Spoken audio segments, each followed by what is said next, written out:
Praise the lord. ప్రభువును మన రక్షకుడైన యేసుక్రీస్తు నామంలో మీ అందరికీ వందనములు తెలియజేస్తూ ఉన్నాను. ఈరోజు దేవుని వాక్యమును మనము ధ్యానం చేసుకుందాం. కీర్తనకారుడు రాసినటువంటి 44వ కీర్తన 21వ వచనం.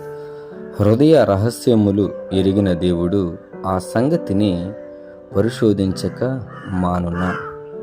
ప్రియమైన దేవుని విడలారా, ఈరోజు దేవాది దేవుడు ఈ వాక్యం వింటున్న ప్రతి ఒక్కరితోనూ తెలియజేస్తున్నటువంటి ఒక ప్రాముఖ్యమైనటువంటి విషయము ఏమిటి అంటే,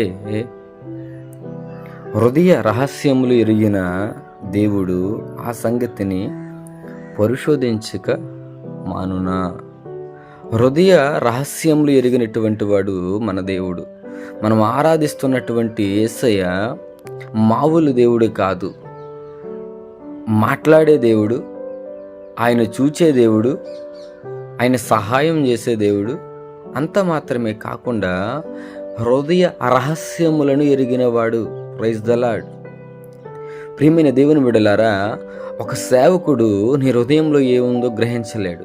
లేకపోతే నీ భర్త నీ హృదయంలో ఏముందో గ్రహించలేడు. నీ పిల్లలు నీ హృదయంలో ఏముందో గ్రహించలేరు.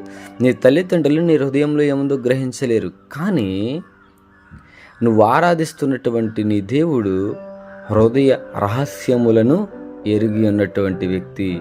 నువ్వు ఏ ఆలోచన కలిగి ఉన్నావు, ఏ ఇబ్బందులు నువ్వు కలిగి ఉన్నావు, ఏ శ్రమలు నువ్వు పడుతున్నావు, అది ఇతరులకు తెలియకపోవచ్చు. కానీ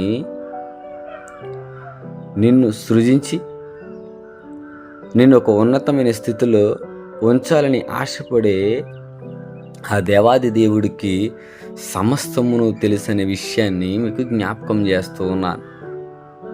కనుక ప్రియమైన దేవుని బిడ్డలారా, మన హృదయాన్ని చక్కగా ఉంచుకోవాలి.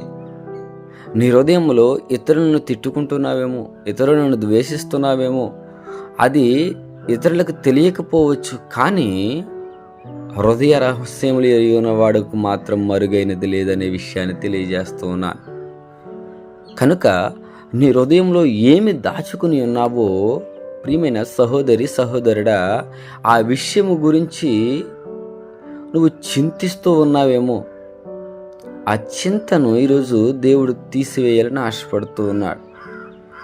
ఆ చింతను నీ యొద్ద నుండి ప్రారదోలాలని ఆయన ఆశపడుతూ ఉన్నాడు.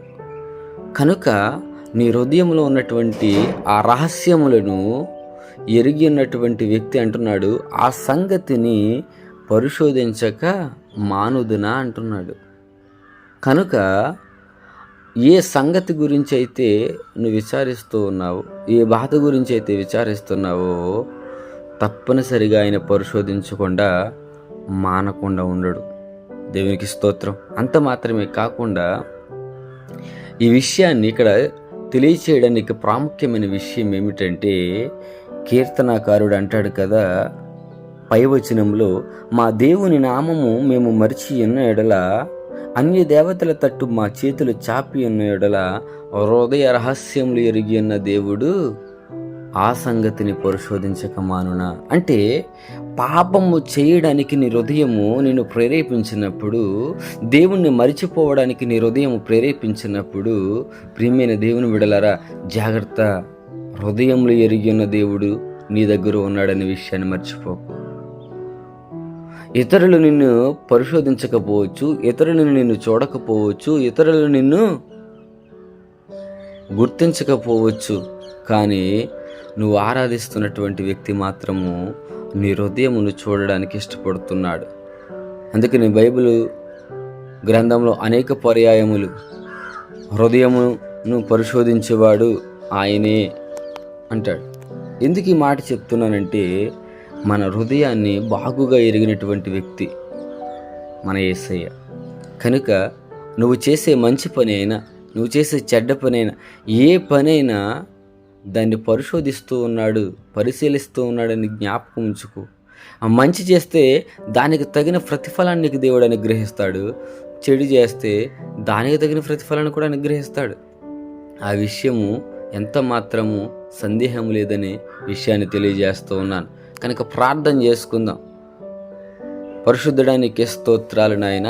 నిజమే, హృదయమును పరిశోధించేవాడువు నీవే నాయన, రహస్యములను ఎరిగి ఉన్నవాడువు నీవే. అందుకే నీ వాక్యము చెప్తూ ఉంది, నీ ముఖ దర్శనములో మా రహస్య పాపములు కనబడుచున్నవని.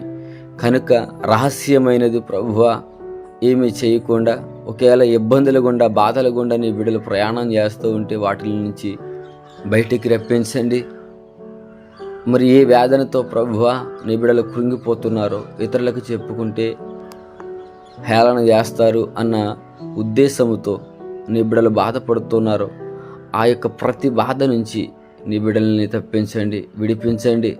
అంత మాత్రమే కాకుండా పొరపాటున నీ నుంచి గనుక ప్రభువా వైదొలిగిపోతూ ఉంటే నీ యొక్క గాయపడిన హస్తంతో నీ బిడ్డలను ప్రభువా తాకి వారి చేయి పట్టుకుని మీతో నడిపించి మహిమ పొందమని నజరేయుడైన యేసుక్రీస్తు నామములో అడిగి వేడుకుంటున్నాం పరమ తండ్రి.